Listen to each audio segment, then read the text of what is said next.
Konon dahulu kala, di tahun 1978, di ujung desa Waringin, berdiri sebuah warung sate sederhana beratap seng, berdinding kayu, dan berpenerangan lampu bohlam kuning kusam. Warung itu milik Pak Sarno, pria paruh baya yang baru beberapa tahun pulang dari perantauan. Meski tampak biasa saja, warungnya selalu ramai, penuh pelanggan, dari pagi hingga larut malam. Satenya terkenal luar biasa, dagingnya empuk, bumbunya meresap sempurna, dan ada aroma khas yang membuat siapapun ketagihan. Orang-orang menyebutnya sate legendaris. Setiap akhir pekan, kendaraan berplat luar kota berjejer di depan warung itu.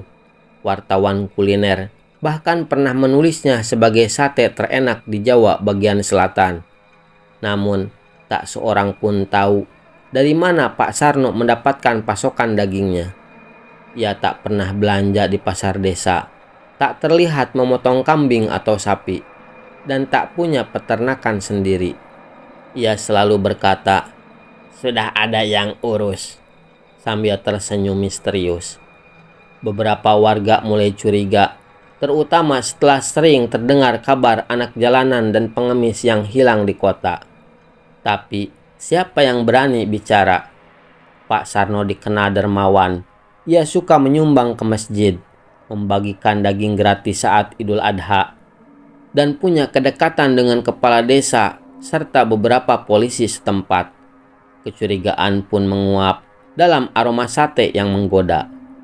Dan warung itu terus hidup, menyimpan rahasia paling kelam yang belum terungkap. Tahun 1995, hidup Pak Sarno bagai neraka. Di usia 30-an, ia menjadi gelandangan di sebuah kota besar, tidur di emperan toko, dan makan dari sisa-sisa makanan. Keluarganya di desa sudah tak ada, modal habis, dan tubuhnya lemah karena penyakit. Suatu malam hujan deras, ketika tubuhnya menggigil di bawah jembatan, muncullah seorang pria tua berpayung hitam. Matanya merah, kulitnya pucat keabu-abuan, dan senyumannya seperti ukiran topeng kayu. Pria itu duduk di samping Sarno dan berkata dengan suara dalam, "Kau ingin kaya? Kembali ke desa sebagai juragan, tapi ada syaratnya." Sarno yang hampir mati kedinginan hanya mengangguk. "Berikan aku daging manusia yang kau masak sendiri dan kau berikan kepada banyak orang. Semakin banyak yang memakannya, semakin kuat tumbal pesugihan ini.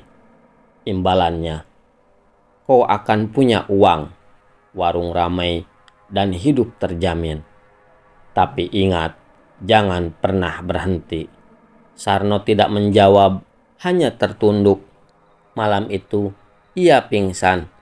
Tapi saat terbangun keesokan harinya, ia menemukan dirinya di rumah kontrakan tua dengan setumpuk uang dan peralatan memasak lengkap. Sejak saat itu, hidupnya berubah. Ia kembali ke desa membawa modal, membuka warung sate, dan memulai ritual paling mengerikan dalam hidupnya. Menghidangkan daging manusia ke meja makan demi kekayaan yang terus mengalir. Tak ada penyesalan. Baginya, perut kenyang dan dompet tebal adalah penebus sempurna atas masa lalu yang kelam. Korban pertamanya adalah seorang anak pengamen berusia 9 tahun. Namanya Reja, bocah kurus dengan rambut kusut dan suara serak. Setiap malam ia mengamen di perempatan lampu merah dekat terminal, membawa gitar mainan dari kaleng susu. Pak Sarno sudah memperhatikan anak itu selama beberapa minggu. Tubuh kecil yang mudah dikendalikan, dan tak ada yang akan mencarinya. Malam itu, hujan turun gerimis. Pak Sarno menghampiri Reja dengan senyum ramah dan membelikannya semangkuk bakso. "Mau tempat berteduh, nak? Ada makanan juga di rumah bapak," katanya. Reja mengangguk senang, matanya berbinar polos. Di rumah kontrakan tua yang tersembunyi di pinggiran kota, Reja duduk memeluk lutut, mengunyah roti dan susu kaleng. Tak sadar, Pak Sarno memasukkan obat bius ke minumannya. Tak lama kemudian, tubuh mungil itu terkulai. Di kamar mandi belakang, Pak Sarno menyalakan lilin merah dan membaca mantra dari kertas tua pemberian sang pria misterius. Ia menyembelih Reja dengan pisau tajam, perlahan, hingga darah mengalir ke baskom tembaga. Setelah tubuh tak bernyawa itu dingin, ia mulai memotong-motongnya menjadi bagian kecil. Daging paha, lengan, dan dada semuanya dibersihkan, dibumbui, lalu ditusuk menjadi sate. Keesokan harinya, warung sate Pak Sarno buka lebih pagi dari biasanya. Aroma daging panggang menguar tajam, lebih wangi dari hari-hari sebelumnya. Para pelanggan makan dengan lahap, memuji kelezatan yang tak biasa. Tak satu pun dari mereka tahu bahwa yang mereka kunyah dengan nikmat adalah daging Reja yang malang. Di pojok warung, Pak Sarno hanya tersenyum kecil. Perjanjian darahnya telah dimulai. Dalam 5 tahun, Pak Sarno menjelma jadi juragan sukses. Rumahnya megah, berpagar tinggi dengan ornamen emas di gerbangnya. Ia memiliki 3 mobil, beberapa tanah di desa, dan warung sate yang kini buka cabang di kota-kota kecil sekitar. Tapi semua itu bukanlah hasil kerja keras. Itu hasil darah dan daging manusia yang terus mengalir ke tungku pembakaran. Pesugihan yang diikutinya menuntut konsistensi, minimal 2 korban setiap bulan. Jika tidak, pelanggan gaib akan datang, makhluk kelam yang bersemayam di dapur warungnya. Konon, jika syarat tak terpenuhi, arwah-arwah yang telah dijadikan sate akan bangkit dan menuntut balas. Maka Sarno tak pernah absen. Ia mulai menyewa preman pasar dan sopir truk bayaran. Mereka ditugaskan mengincar orang-orang terpinggirkan. Anak-anak jalanan, pengemis tua, orang gila, bahkan beberapa penumpang yang kebingungan di terminal. Ia menyewa sebuah rumah jaga tersembunyi di hutan kecil dekat kota, tempat para korban disembelih. Dagingnya dikirim ke warung dalam pendingin, tulangnya dibakar atau ditanam. Tak ada rasa bersalah. Baginya itu sudah jadi rutinitas, seperti belanja bahan baku biasa. Ia bahkan mulai bereksperimen mencampur daging korban dengan rempah khas Madura, menggunakan arang dari kayu jati, menyajikannya dengan sambal rahasia. Pelanggannya semakin banyak, semakin ketagihan. Bahkan beberapa orang mulai mengalami gejala aneh. Mimpi berdarah, lidah luka, atau demam tinggi setelah makan. Tapi tak ada yang menyadari bahwa mereka tengah memakan kutukan. Beberapa warga desa Waringin mulai merasa ada yang tak beres. Meski warung sate Pak Sarno terus dipenuhi pelanggan, ada hal-hal kecil yang mengusik mereka. Seorang pemuda penjaga kebersihan pasar menceritakan bahwa setiap dini hari ia melihat mobil box tanpa tulisan berhenti sebentar di belakang warung. 2 pria bertopi turun, mengangkat sesuatu dari dalam bagasi yang dibungkus terpal hitam, berbau amis dan menyengat, seperti bangkai yang sudah membusuk. Ketika didekati, mereka hanya berkata, "Ini pasokan daging dari luar kota." Tak hanya itu, beberapa warga juga mencium bau anyir yang muncul dari dapur warung. Bukan aroma kambing, sapi, atau ayam, tapi bau darah yang menusuk dan sulit dijelaskan. Anehnya, para pelanggan tetap justru tampak semakin ketagihan. Ada yang makan 2 hingga 3 porsi sekaligus. Mereka bilang, sate Pak Sarno memiliki rasa tak bisa dijelaskan. Seperti ada manis samar yang membuat lidah bergoyang. Salah satu pengunjung dari luar kota bahkan mengaku bermimpi didatangi sosok bocah laki-laki berlumur darah usai makan di sana. Tapi ia menganggapnya hanya halusinasi. Meski kecurigaan perlahan tumbuh, Tak ada yang berani melapor atau menentang Pak Sarno. Ia dianggap dermawan, sering menyumbang daging saat lebaran, membangun ulang musola, dan menyekolahkan beberapa anak miskin.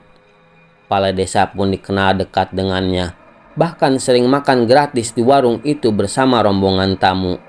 Desas-desus akhirnya tenggelam dalam kenyamanan dan sogokan. Lidah dan perut lebih jujur daripada hati nurani. Mereka semua terus makan, tak tahu bahwa di balik setiap tusuk sate ada jeritan jiwa yang terpanggang. Suatu sore menjelang maghrib, desa Waringin digemparkan oleh tangisan seorang ibu bernama Bunarti. Putranya, Aldi, bocah kelas 2 SD yang baru saja belajar naik sepeda, menghilang tanpa jejak. Terakhir kali terlihat, Aldi diberi uang 10.000 oleh tetangganya untuk membeli sate di warung Pak Sarno. Tapi sejak keluar rumah, ia tak pernah kembali. Sepedanya ditemukan tergeletak di tepi jalan, tak jauh dari kebun bambu, tanpa bekas darah, tanpa saksi. Pencarian warga tak membuahkan hasil. Polisi hanya membuat laporan standar. Tak ada tindak lanjut. 3 malam setelah hilangnya Aldi, Bunarti mengalami mimpi yang membuatnya bangun dengan tubuh dingin dan keringat membasahi baju. Dalam mimpinya, Aldi datang dalam wujud yang menyeramkan. Wajahnya pucat membiru, matanya kosong, dan tubuhnya penuh bekas sayatan. Dengan suara parau, anak itu berkata, "Aku sudah dijadikan sate, Bu. Mereka potong aku. Aku sakit sekali. Jangan biarkan yang lain dimakan juga." Lalu tubuhnya terbakar dan menghilang dalam asap hitam. Bunarti menangis sejadi-jadinya.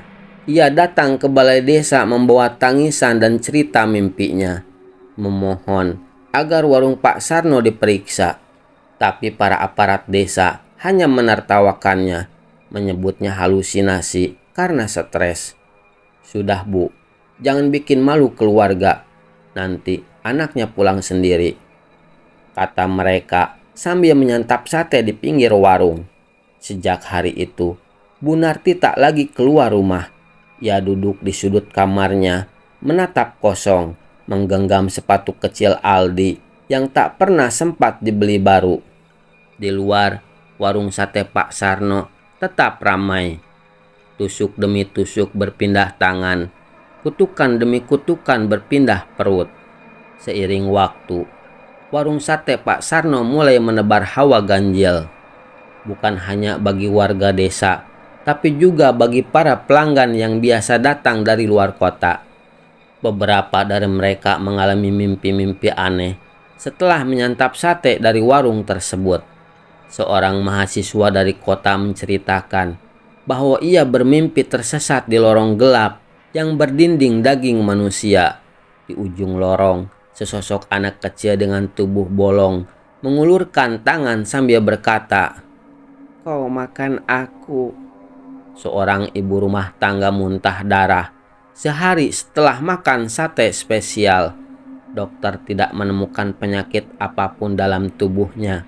Bahkan seorang polisi yang rutin makan gratis di warung itu mulai mengalami halusinasi saat berjaga malam. Ia melihat sosok-sosok kecil berdiri di pojok ruang tahanan dengan mata melotot dan tubuh compang-camping seperti korban mutilasi. Saat mencoba menyiram dengan air doa, sosok itu menghilang sambil tertawa. Tertawa anak-anak yang menakutkan. Karyawan warung pun tak luput. Salah satu pembantu dapur bernama Wati tiba-tiba berhenti bekerja. Ia mengeluh melihat bayangan pocong berlari-lari di belakang dapur tiap malam. Ia juga mendengar suara sayatan daging, padahal tak ada orang lain. Malam terakhir sebelum berhenti, ia mengaku melihat sesosok anak berdiri di pojok gudang. Tubuhnya berasap sambil membawa tusuk sate berlumur darah dan menatapnya dengan tatapan kosong. Pak Sarno sendiri mulai tertekan, matanya mulai cekung, wajahnya pucat, dan sesekali ia melamun saat melayani pelanggan. Tapi ia tahu ini adalah harga yang harus dibayar. Dalam pesugihan yang ia ikuti, ketenaran dan kekayaan hanya bisa bertahan selama darah tetap mengalir. Jika berhenti, maka dirinya sendiri yang akan disate. Puncak teror itu datang di suatu malam Jumat Kliwon, ketika Pak Sarno sedang membersihkan dapur seorang diri. Warung sudah tutup. Para pekerja sudah pulang. Di tengah suasana sunyi, tiba-tiba lampu redup. Angin dingin menerobos dari jendela kecil di dapur. Dari sudut ruangan muncul aroma tajam, bukan bau sate, tapi bau daging mentah yang membusuk. Ia menoleh, dan di hadapannya berdiri 4 sosok anak-anak, mengenakan baju lusuh penuh darah. Mata mereka bolong, tangan mereka menggenggam tusuk sate patah. Salah satu dari mereka berkata pelan, "Kami masih lapar." Pak Sarno terjatuh, tubuhnya menggigil. Ia merangkak mundur, namun sosok-sosok itu semakin mendekat. Lilin-lilin di altar sesajen tiba-tiba menyala sendiri, lalu padam satu persatu. Dari genteng terdengar suara tangisan dan jeritan bersahutan. Dinding dapur mengeluarkan noda merah, seperti darah merembes keluar. Pak Sarno berteriak, memanggil nama leluhur pesugihan yang dulu disebutkan saat perjanjian, berharap bantuan, tapi tak ada jawaban. Malam itu, ia tak bisa tidur. Sosok-sosok kecil itu terus muncul di matanya, bahkan saat ia memejamkan mata.